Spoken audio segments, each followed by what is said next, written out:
Hello everyone, welcome back to our YouTube channel Pooja Dhillon पर आप सभी का स्वागत है। आज हम फिर से स्टार्ट कर रहे हैं क्लास 9 का चैप्टर 1 केमिस्ट्री का, जो हमने कल स्टार्ट किया था। हमारा चैप्टर था मैटर इन आवर सराउंडिंग। हमने कल पढ़ा था मैटर क्या होता है। मैटर वो होता है जो कोई ना कोई जगह घेरे, जिसका कुछ ना कुछ मास हो, उसे हम मैटर कहते हैं। मैटर के एग्जाम्पल थे नोटबुक, पेन, स्टार, सन एक्सेट्रा। इसके कैरेक्टरिस्टिक क्या थे पार्टिकल्स के? दे मतलब वो क्या करते हैं, ऑक्यूपाई करते हैं स्पेस। कहीं ना कहीं पे वो क्या करेंगे, कोई ना कोई जगह ऑक्यूपाई करेंगे। और ये क्या होते हैं कि इनके अंदर कंटिन्यूअसली मूविंग होती रहती है, मतलब इनके जो पार्टिकल्स हैं मैटर के, वो हमेशा लगातार मूव करते रहते हैं। और क्या होता है कि ये एक दूसरे को अपनी ओर अट्रैक्ट करते हैं, जिसकी वजह से इनकी फॉर्म भी चेंज होती है, सॉलिड से लिक्विड भी और लिक्विड से गैस भी। नेक्स्ट हमने इसके बारे में डिटेल में पढ़ा था कि मिनिमम जो मूविंग होती है पार्टिकल्स की, वो मिनिमम होती है सॉलिड्स में, मैक्सिमम होती है गैस में। फिर हमने आगे पढ़ा था कि जो स्पेस होता है इनके पार्टिकल्स के बीच में, वो मिनिमम सॉलिड्स में होता है, मैक्सिमम गैस में होता है। अट्रैक्शन फोर्स जो होता है वो मैक्सिमम सॉलिड में होता है और मिनिमम गैस में होता है। नेक्स्ट हमने इसमें पढ़ा था,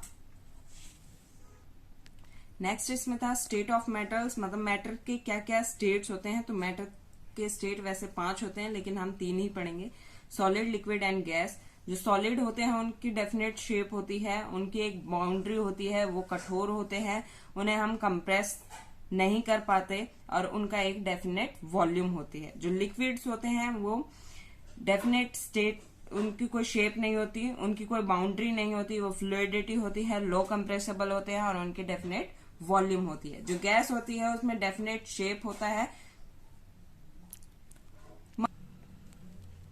गैस की कोई डेफिनेट शेप नहीं होती, इनकी कोई बाउंड्री नहीं होती, ये फ्लूइडिटी मतलब बहने वाले होते हैं और इन्हें हम बहुत ज्यादा कंप्रेस कर सकते हैं, और इनकी कोई निश्चित वॉल्यूम भी नहीं होती।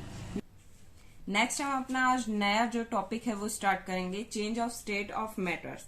Change of state of matter 2 तरीके से होता है, मतलब हम जो अपने मैटर का जो स्टेट है उनको कैसे चेंज कर सकते हैं, तो 2 तरीकों से कर सकते हैं, by changing temperature, by changing pressure. तो टेम्परेचर को चेंज करके हम क्या कर सकते हैं, सॉलिड से लिक्विड में कन्वर्ट कर सकते हैं, सॉलिड्स को लिक्विड से गैस में कन्वर्ट कर सकते हैं।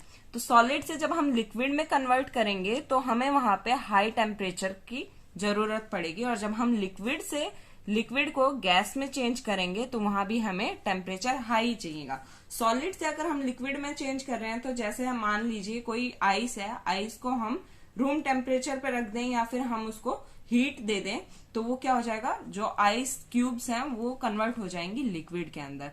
फिर हम जब लिक्विड है मतलब वाटर को जब हम बॉईल करना स्टार्ट करते हैं तो वो वेपर के रूप में वो गैसियस फॉर्म में चेंज हो जाते हैं। अगर हम गैस को चेंज कर रहे हैं, मान लीजिए हम गैस ले रहे हैं, गैस को चेंज कर रहे हैं हम लिक्विड में, तो वहां हमें लो टेम्परेचर चाहिए, मतलब जो हमारा वेपर है उसको अगर हम किसी ठंडे बर्तन पे या किसी ठंडे एटमॉस्फेयर में ले जाएंगे तो वो लिक्विड में कन्वर्ट हो जाएगा, बूंदों में कन्वर्ट हो जाएगा पानी की। जब हम पानी को और ज्यादा लो टेम्परेचर देंगे तो वो चेंज हो जाता है हमारा सॉलिड, यानी कि आइस में कन्वर्ट हो जाता है। इसी प्रकार जब हम प्रेशर देंगे, हमारे जो मैटर्स हैं उनको प्रेशर देंगे तो वो भी चेंज हो जाते हैं, अपने स्टेट को चेंज करते हैं। जैसे मान लीजिए गैस को अगर हम हाई प्रेशर देते हैं तो वो लिक्विड में चेंज हो जाता है। जैसे हमारे सिलेंडर्स में एलपीजी गैस भरी जाती है, सीएनजी गैस भरी जाती है, उनमें क्या होता है, हाई प्रेशर दिया जाता है, जिससे गैस कन्वर्ट हो जाती है लिक्विड में। लिक्विड में भी अगर हम प्रेशर देते हैं, कंप्रेस करते हैं उनको, क्योंकि लिक्विड भी थोड़े बहुत कंप्रेस हो सकते हैं, तो वो चेंज हो जाते हैं हमारे सॉलिड्स में। कुछ ऐसे मैटर्स होते हैं जो डायरेक्टली गैस टू सॉलिड में चेंज हो जाते हैं और सॉलिड टू गैस में चेंज हो जाते हैं। जैसे कि हमारा जो कार्बन डाइऑक्साइड है वो अगर सॉलिड फॉर्म में है तो वो डायरेक्टली गैस में चेंज हो जाएगा। नेक्स्ट हमारा टॉपिक है मेल्टिंग पॉइंट, जो कि हमारे बाय चेंजिंग टेम्परेचर, मतलब हमें स्टेट को चेंज करना है टेम्परेचर के जरिए, तो उसके अंदर फर्स्ट टॉपिक है हमारा मेल्टिंग पॉइंट। किसी भी चीज का मेल्टिंग पॉइंट क्या होता है, तो वो हम पढ़ेंगे। The temperature at which a solid melt to form liquid at atmospheric pressure is called its melting point. ये क्या कह रहा है कि जो सॉलिड है वो जब लिक्विड में मेल्ट होने लग जाते हैं, हमारा जो एटमॉस्फेयर है उसके ही प्रेजेंट में, उसे हम कहते हैं मेल्टिंग पॉइंट। मतलब क्या बोलेंगे कि हमने मान लीजिए ले ली कोई आइस को हम रूम टेम्परेचर पर रख रहे हैं और हम उसको देख रहे हैं कि वो कितनी देर में पिघल रही है, वो उसका होगा मेल्टिंग पॉइंट कि कितने टेम्परेचर पे वो मेल्ट होने स्टार्ट हुई और कब वो मेल्ट हो गई।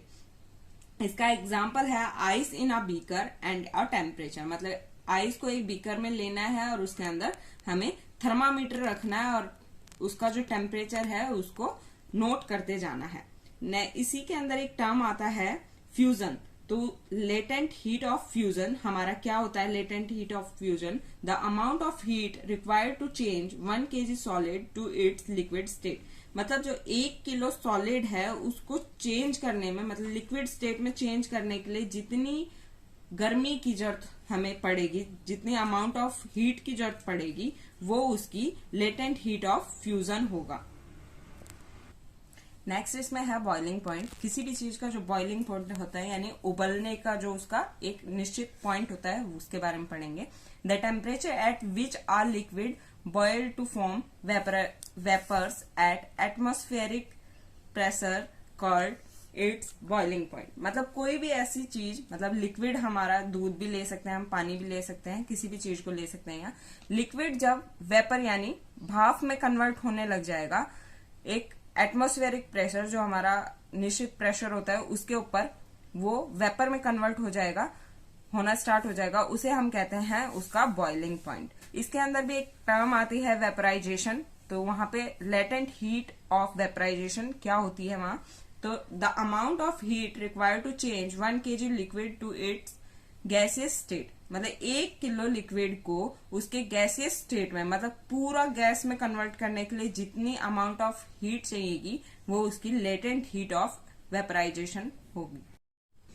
नेक्स्ट है सब्लिमेशन। सब्लिमेशन क्या होता है कि the change of solid directly to vapour on heating and vapour into solid on cooling without passing through the liquid state called sublimation. मतलब कोई भी ऐसी फॉर्म सॉलिड को जब हम गर्म करते हैं और वो वेपर में कन्वर्ट हो जाती है, और वेपर को जब हम ठंडा करते हैं तो वो डायरेक्टली सॉलिड में चेंज हो जाता है। जो बीच का उनका स्टेट है लिक्विड फॉर्म, उसमें ना जाते हुए सीधे डायरेक्टली सॉलिड से वो गैस में और गैस से सीधे सॉलिड में चेंज हो जाते हैं। तो इसे कहते हैं सब्लिमेशन। मतलब इनका फॉर्म चेंज हो जाता है directly without going to liquid form. इसके कुछ एग्जाम्पल हैं जैसे कि कपूर होता है, इसका नेफ्थलीन बोल जो हम अपने घरों में कपड़ों में जो व्हाइट व्हाइट बोल रखते हैं, वो इसके कुछ एग्जाम्पल्स हैं।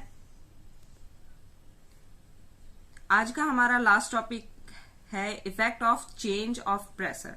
मतलब क्या इफेक्ट पड़ता है अगर हमारा जो प्रेशर है वो चेंज कर देते हैं हम, तो क्या प्रेशर पड़ेगा हमारा मैटर पे, पार्टिकल्स पे। If we compress a gas in a cylinder. अगर हम क्या करेंगे, सिलेंडर के अंदर जो हमारी गैस है उसको कंप्रेस करेंगे, यानी उसके ऊपर दबाव डालेंगे, प्रेशर डालेंगे, तो वो क्या होगी, डायरेक्टली चेंज हो जाएगी गैस में।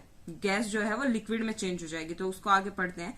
The distance between the particles of gas is reduced and finally gas is liquefied. मतलब जो हमारे जो पार्टिकल्स हैं गैस के वो बहुत ज्यादा दूर दूर होते हैं, जैसे हमने पीछे पढ़ा था। अगर हम उसके ऊपर प्रेशर डालेंगे और ज्यादा, तो उसके जो पार्टिकल्स हैं वो पास पास आ जाएंगे। तो हमने देखा है कि जब पार्टिकल्स पास पास आ जाते हैं तो वो लिक्विड में चेंज हो जाते हैं। अगर पार्टिकल्स बहुत ज्यादा पास आ जाते हैं तो वो सॉलिड में होते हैं। तो गैस जो होती है, अगर हम उस पर हाई प्रेशर अप्लाई करते हैं तो वो लिक्विड में चेंज हो जाती है। इस फॉर्म को लिक्विफिकेशन कहते हैं। जैसे कि हमारी जो CO2 है वो अगर हम नॉर्मल देखें तो हमारी गैसियस स्टेट में है, लेकिन अगर हम उसको सिलेंडर के अंदर प्रेशर डाल के भरते हैं तो वो लिक्विड में चेंज हो जाती है। कार्बन डाइऑक्साइड एक गैस है, लेकिन कार्बन डाइऑक्साइड पे बहुत ज्यादा प्रेशर डाला जाए और उसको फ्रीज किया जाए तो वो एक सॉलिड फॉर्म में चेंज हो जाती है, जिसे हम ड्राई आइस कहते हैं।